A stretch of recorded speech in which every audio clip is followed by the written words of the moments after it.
শান্তি ন্যায় আৰু একতা প্ৰতিষ্ঠা কৰিবৰ কাৰণে আমি দল গঠন কৰিছোঁ।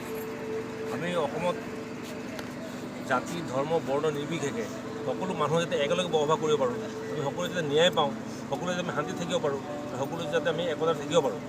যিহেতু এইটো আজান ফকীৰৰ দেশ, শংকৰ মাধৱৰ দেশ, গতিকে আমি ইয়াত সকলোৱে মিলিজুলি থাকিব বিচাৰোঁ। সেই উদ্দেশ্যে আমি দলটো গঠন কৰিছোঁ।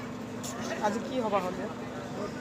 আজি দক্ষিণ চালমাৰাৰ শালকাটা বজাৰত যিটো সভা দিছে, ৰাজহুৱা সভা দিছে।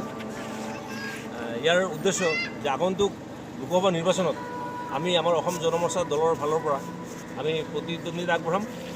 সেই উদ্দেশ্যে আমি আজি এই নিৰ্বাচনী সভাই ৰাজহুৱা সভাটো আমি আহ্বান কৰিছোঁ। কিমান দিন হ'ল দলটো খোলাৰ? একচুৱেলি আমাৰ দলটো জন্ম হৈছিলে 9/11/2016, কিন্তু আমি ৰেজিষ্ট্ৰেশ্যন পাইছোঁ 28/5/2018।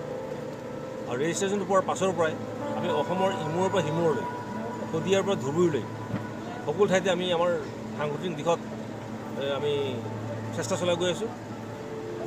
আৰু 2021 যাতে আমি আমাৰ প্ৰতিটো সমষ্টিতে আমি প্ৰতিযোগিতা আমি আগবঢ়াব পাৰোঁ, সেইটো আমাৰ পৰিকল্পনা। আৰু আপোনালোকৰ দলৰ মূল উদ্দেশ্যটো কি? আমাৰ দলৰ মূল উদ্দেশ্য সেইটো শান্তি ন্যায় আৰু একতা। আমি অসমৰ ৰাইজৰ মাজত আমি শান্তি আনিব বিচাৰোঁ, আমি অসমৰ ৰাইজক আমি ন্যায় দিব বিচাৰোঁ, আৰু আমি অসমৰ ৰাইজৰ মাজত আমি যাতে একতা থাকিব পাৰোঁ, সেইটো আমাৰ মূল লক্ষ্য। আৰু তাৰোপৰি আমি অসমৰ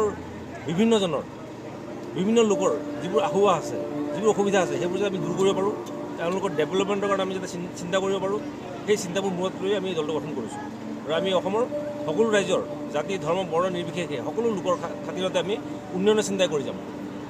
হ'ব, থেংক ইউ।